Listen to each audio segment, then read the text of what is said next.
Long ago, a great warrior came to this village and entrusted our ancestors with this. Its power and responsibility now lie with you.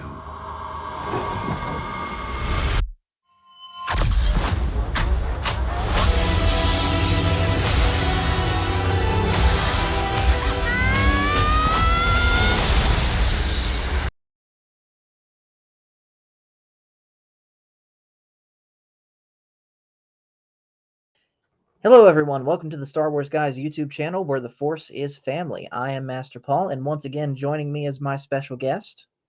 Golgo 13 from Golgo 13's Anime 101. And this is video number 2 in our series of reviewing each episode of Star Wars Visions.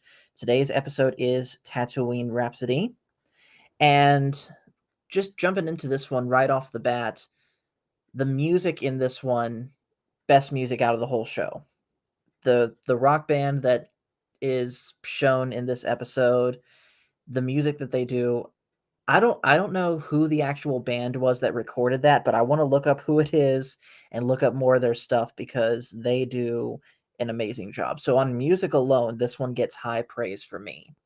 But that aside, the story that's told here is a very interesting one where you have this Jedi Padawan that survives Order 66. But in order to continue to survive past Order 66, he decides to completely forsake the Jedi way, and he joins a rock band. Now, one of the members of his band is a Hutt, apparently related to Jabba, and he is on the run from Jabba because he didn't want to join the Hutt, the Hutt business. And so Boba Fett has to chase him down, and they get captured. But I forget whether it was either the Hutt or the former Padawan that was able to convince them to have one last performance together in front of Jabba before the Hutt gets executed. But after the performance, everyone liked them so much that the Padawan's like, "Hey Jabba, you heard how good we are. You want to be our official sponsor?" And he agreed, and everyone lives happily ever after that. So this one, of the ones that are here, definitely I'd say intended for a little bit more younger audience than the previous episode, The Duel, Absolutely. but I still very much enjoyed this one. Yes, this one is in the classification of enjoyable. Is it perfect? No. The things we got to study real quick on this is who did this. This was done by Studio Colorido. They are known for basically doing more kids type shows. Hence, the style of it is in a style that's typically associated with comedies where for main characters, they have more detail, they have more facial expressions, but it's definitely more cartoonish, more kid friendly. And the people that aren't the main characters, they are a little less so. Like with Jabba, there's comparatively, there's very little detail to him. And to Boba Fett, he's more of a caricature of himself as opposed to how he would be in comparison to the rest of them. Though that being So, said, the fact that they yeah. got Tamora Morrison as the voice of him was still very cool. And Yes, for the Tamora English one, Morrison, that's as correct. Yeah.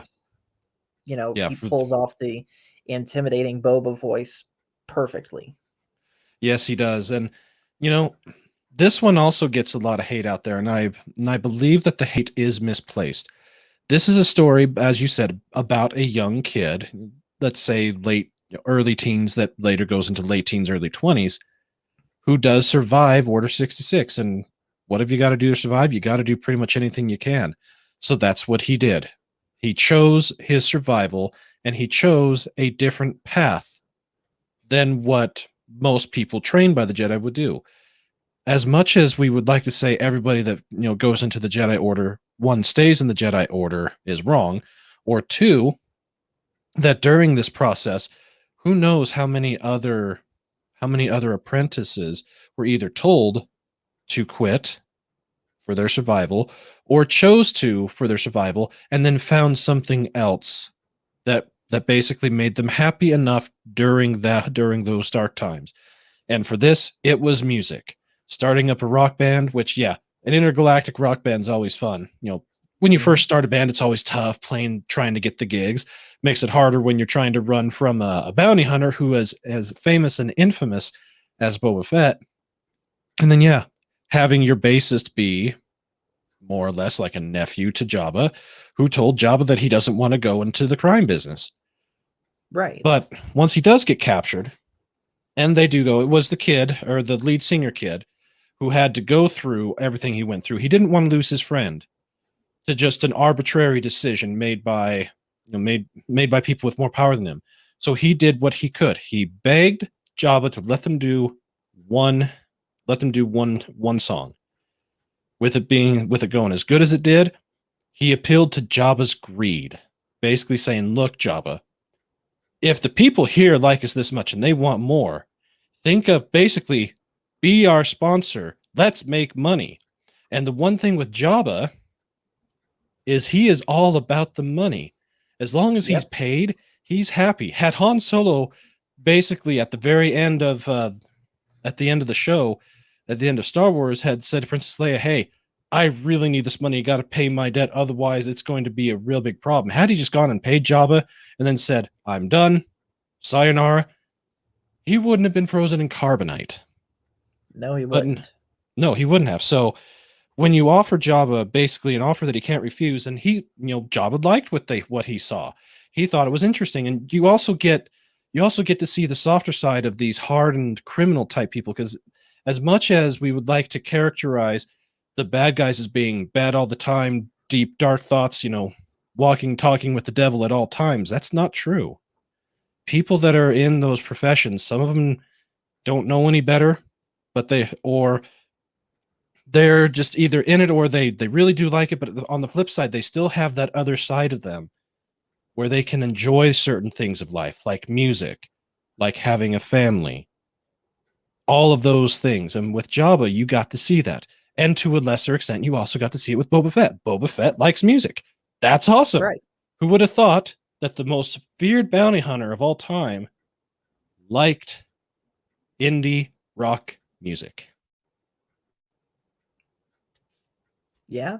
Those are all So very, when you put all that very fair together, points. yeah, when you put it all together, is it the best thing? Absolutely not. Not even close. Is it worthy of the hate and vitriol it's received? No. No. Take it as what it is. It's a fun story about discovering yourself after a tragedy and then not wanting to have another tragedy occur. Agreed. So, what would you give your ranking for this one? Well, on the Star Wars side, this one to me, it's a solid 3.5, right in that range. Because it's not a traditional Star Wars story in any stretch of the word. No. On the anime side, knowing what this studio specializes in, I give it a 4. They did a good job. Okay. For And the me, Japanese dub of it is really, really good. The English dub is good, but the Japanese is better. okay. Yeah, I didn't see the Japanese dub for really any of these except the duel, which spot on that, by the way. But for my ranking, I'm gonna go 3 out of 5 for just being for the Star Wars side of things also, though the music's getting a infinity out of 5 for me. So thank you guys again for watching our review of Tatooine Rhapsody. Make sure to hit like and subscribe if you haven't already. Also make sure to subscribe to my partner here, Golgo 13's Anime 101. And just remember guys, the Force is family. See you The guys Force next is time. family. Take care.